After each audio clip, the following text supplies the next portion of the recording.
Hey guys, Poro here with another MSI 2023 video, again with more bracket stage predictions at MSI. This match will cover C9 versus BLG, the 1 seed from NA and the 2 seed from LPL. We got to see BLG play a few matches in play-ins where they went 4-1 overall after dropping a game to Golden Guardians.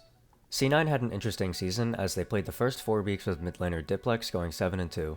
At this point in the season, FlyQuest looked like by far the best team in the LCS, and Evil Geniuses were making arguments for second place.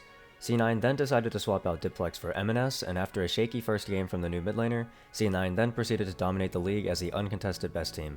They stomped their way through playoffs with a 3-1 win against CLG, a 3-0 against FlyQuest, and a 3-1 against Golden Guardians.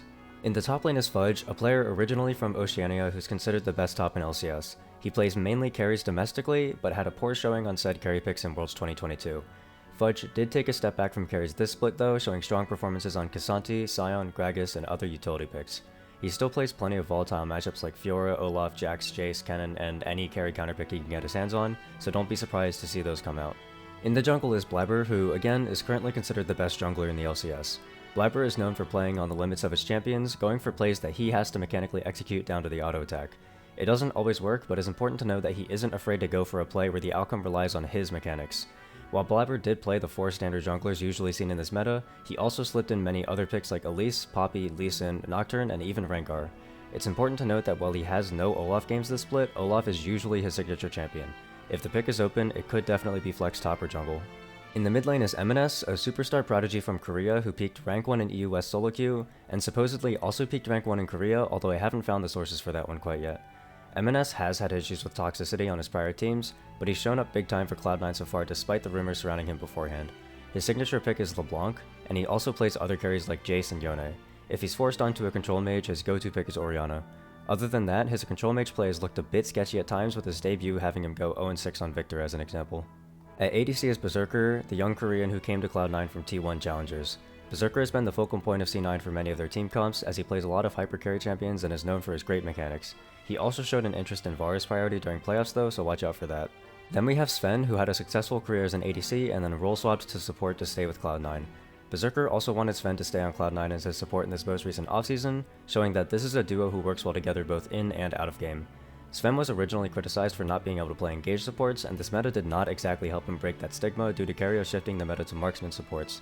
As such, Zven has still mostly been leaning towards range supports with the occasional melee if his team needs it for the comp. BLG may have dropped a game to Golden Guardians in playoffs, but they are still coming in as extremely dominant. BLG looked like a middle-of-the-pack playoff team in regular season, finishing 10-6, but they showed up in playoffs, including taking JDG to 5 games in LPL semifinals. The current meta also seems to suit them, with mid laners being on facilitators and junglers being on carries. As we saw in play-ins, BLG can play through either side of the map depending on if Bin or Elk want to carry the game. Bin is in the top lane and he makes a strong argument for best top laner in the world at the current moment. He completely gapped every top laner he played in playoffs with the exception of 369 getting his revenge in finals. Bin leans heavily towards carry picks like Jax, Kennen, and Gwen, but has shown that he's willing to drop the ego and play weak side top laners as well. In all fairness, I do have to mention that Licorice played a stellar game 2 against BLG in play-ins and genuinely outperformed Bin in that game, so we'll have to see if Bin still has his LPL playoffs form. In the jungle is Shun, who is likely feeling fantastic about how the meta shaped out. He's known for his carry picks like Nidalee and Kindred, and I'd go as far as to say he's the best player at MSI on those 2 champs specifically. Despite this, he was still sidelined on the 4 meta junglers for all of regular season, just like almost every other jungler. Yagao has been criticized a lot over the years, and this MSI has been no different for him. However, I will make my stand here and say that I think that Yagao is a really great mid laner. He's super underwhelming in lane sometimes, and we saw this both in his playing games getting gapped by Gori and Miru at times, but Yagao literally just scales with how good the player he's playing against is. LPL has some of the greatest mid laners currently playing, and Yagao has survived at the top of the scene for years against those players. He completely mega gapped Knight in LPL 2022 playoffs. Then when you get out of lane, Yagao is one of the better mid laners at mid and late game play. He's not like how Cryon was, where people claim that he's a facilitator late game monster who just sucks in lane, when in reality Cryon was just not an LPL level mid laner at all. Yagao is the real deal when it comes to how he plays with his team in later stages of the game. Don't sleep on this man, especially in a meta like this where he doesn't have to shoulder carry responsibilities onto himself in lane. A lot of people were also sleeping on Elk heading into MSI, and most people don't even recognize his name. You better though, as Elk is one of the stronger ADCs in LPL, and he plays with the same level of reckless abandon that LPL ADCs like Jackie Love, Abel, Leave, and Galwa play with. Elk finally got to show what he was made of in play-ins, completely dismantling both Stixehuhi and Seo Leons. Berserker Zven should be a much tougher matchup though, so we'll see. Finally is On, who's one of my favorite support players to watch in LPL. He saw the Enchanter meta, and he saw the Marksman support meta, and he spat in their face. He picks engage champs and he goes in. Admittedly, he's a little bit of a griefer sometimes, but that's just what you get with On. Expect Rakan, Nautilus, Leona, Blitzcrank, and all the standard engage supports. So, how do I think these teams stack up? Well, Cloud9 does have some angles into the game. They have players across the board who can play well with leads and carry the game.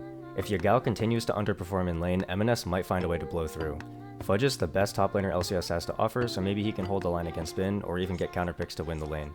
Same thing for Berserker Zven, who are the best bot lane duo LCS has and can show up better than Stixxay, who he could. Don't forget Blaber, who's making an argument for the greatest LCS jungler of all time. With all these factors into consideration, I have BLG as a heavy favorite for the series. People are massively underrating BLG across the board. I've heard analysts say that they think that Cloud9 is favored, which I think is absolutely false. The amount of roles in which Cloud9 has the better player is a grand total of 0. Yagao might have faltered in play-ins, but the man literally made a name for himself through neutralizing mechanically gifted players like Knight, Rookie, Xiaohu, Icon, you name it, and he stuffed them before. MNS really has his work cut out for him if he wants to match the impact Yagao will bring to the big picture. Shun and Elk might not be big names, but they're still big players who can carry any game. Don't forget, BLG not only took JDG to 5 games in the semifinals, but BLG was actually super primed to win that game 5 with a 5k gold lead and soul point. With better ability to close that game out, BLG might have been the 1 seed. On the flip side, this Cloud9 roster is coming off of a disappointing Worlds 2022 showing with just 1 roster change, so they have a lot to prove to be favored against a major region team. I've got BLG taking this one with 80 to 20 odds. That's all I've got for this one, and I'll see you guys with more predictions later. Bye!